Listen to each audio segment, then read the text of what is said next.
გურჯაანის მუნიციპალიტეტში ინფრასტრუქტურული სამუშაოები გრძელდება ქალაქ გურჯაანში თაყაიშვილის ქუჩაზე სავალ ნაწილსა და ტროტუარებზე ასფალტის ახალი საფარი დაიგება. განახლდება მიწისქვეშა საკომუნიკაციო სისტემები, ბუნებრივი აირის, ელექტროენერგიის, გარე განათებისა და ინტერნეტის ქსელი მიწისქვეშ განთავსდება. პროექტის ღირებულება 1,78,000 ლარს შეადგენს.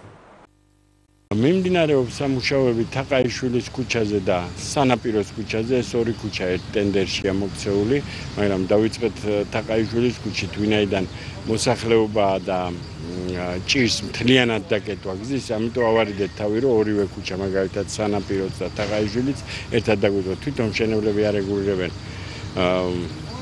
ეტაპობრივად ამ ყველაფერს. მიმდინარეობს რეაბილიტაცია ამ ორი ქუჩის.